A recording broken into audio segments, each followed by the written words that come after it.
Galacia, 3 kabanata. Mga hangal kayong mga taga-Galasya, sino ang nakagayuma sa inyo? Sa harap mismo ng inyong mga mata ay ipinakita ang pagkamatay ni Hesukristo sa krus. Sabihin nga ninyo, tinanggap ba ninyo ang Espiritu sa pamamagitan ng mga gawa ayon sa kautusan o sa pamamagitan ng inyong pananalig sa inyong narinig tungkol kay Kristo? Talagang napakahangal ninyo. Nagsimula na kayo sa Espiritu at ngayoy nais ninyong magtapos sa pamamagitan ng inyong sariling kapangyarihan. Wala na bang halaga sa inyo ang mga naranasan ninyo? Marahil naman ay mayroon. Dahil ba sa pagsunod ninyo sa kautusan ay ipinagkakaloob ng Diyos ang Espiritu sa inyo? At gumagawa kayo ng mga himala? O dahil sa pananampalataya na inyong narinig tungkol kay Kristo? Tulad ng nangyari kay Abraham, sumampalataya siya sa Diyos, at dahil dito, siya ay itinuring ng Diyos na matuwid. kung gayon, maliwanag na ang mga nananalig sa Diyos, ang mga tunay na anak ni Abraham. Bago pa ito nangyari, ay ipinahayag na ng kasulatan na pawawalang sala ng Diyos ang mga hintil sa pamamagitan ng pananampalataya. Ang magandang balitang ito ay ipinahayag na kay Abraham. Sa pamamagitan mo'y pagpapalain ang lahat ng bansa. Kaya naman, pagpapalain ang mga sumasampalataya tulad ni Abraham na sumampalataya. Ang lahat ng nagtitiwala sa pagsunod sa kautusan ay nasa ilalim ng isang sumpa, sapagkat nasusulat, Sumpain ang hindi sumusunod sa lahat ng nakasulat sa aklat ng kautusan. malinaw na walang taong pinapawalang sala sa paningin ng Diyos sa pamamagitan ng kautusan, sapagkat sinasabi ng kasulatan, Ang itinuring ng Diyos na matuwid sa pamamagitan ng pananampalataya ay mabubuhay. ang kautusan ay hindi nakabatay sa pananampalataya, sapagkat sinasabi ng kasulatan, Ang tumutupad sa lahat ng itinatakda ng kautusan ay mabubuhay sa pamamagitan ng mga ito. tinubos tayo ni Kristo mula sa sumpa ng kautusan, nang siya ay isinumpa para sa atin, sapagkat nasusulat, Isinumpa ang bawat binibitay sa punong kahoy. ginawa ito ni Kristo upang ang mga pagpapalang ipinangako ng Diyos kay Abraham ay makamtan din ng mga hintil sa pamamagitan ni Kristo Jesus, at sa pamamagitan ng pananalig ay matanggap natin ang Espiritong ipinangako ng Diyos.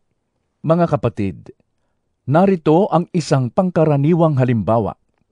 Kapag nalagdaan na ang isang kasunduan, hindi na ito mapapawalang saysay ni madaragdagan. Ngayon, nangako ang Diyos kay Abraham at sa kanyang supling. Hindi sinasabi, at sa kanyang mga supling, na ang tinutukoy ay marami, kundi at sa iyong supling, na iisa ang tinutukoy, at ito'y si Kristo. Ito ang ibig kong sabihin. Pinagtibay ng Diyos ang isang kasunduan at ipinangako niyang tutuparin ito. Ang kasunduang iyon at ang mga pangako ng Diyos ay hindi mapapawalang saysay ng kautusan na dumating pagkaraan ng 430 taon. Kung ang pamana ay ipinagkakaloob dahil sa kautusan, hindi na ito dahil sa pangako. Ngunit ang pamana ay ibinigay ng Diyos kay Abraham bilang katuparan ng kanyang pangako. Kung ganoon, ano ang silbi ng kautusan? Idinagdag ito upang maipakita kung ano ang paglabag, at may bisa ito hanggang sa dumating ang anak na pinangakuan. Ibinigay ang kautusan sa pamamagitan ng mga anghel, sa tulong ng isang tagapamagitan. Kapag may tagapamagitan, nangangahulugang higit sa isang panig ang gumagawa ng kasunduan. Subalit, ang Diyos ay iisa. Ang ibig bang sabihin nito'y salungat ang kautusan sa mga pangako ng Diyos?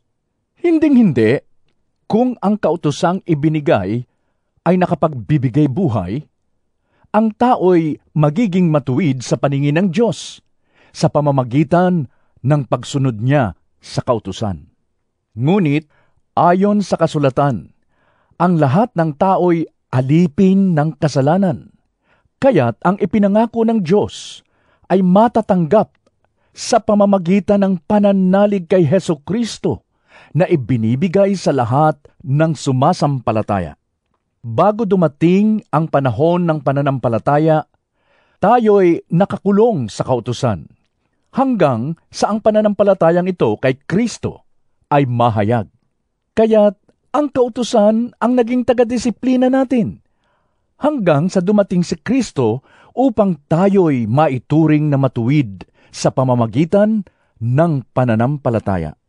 Ngayong dumating na ang panahon ng pananampalataya, wala na tayo sa ilalim ng taga-disiplina.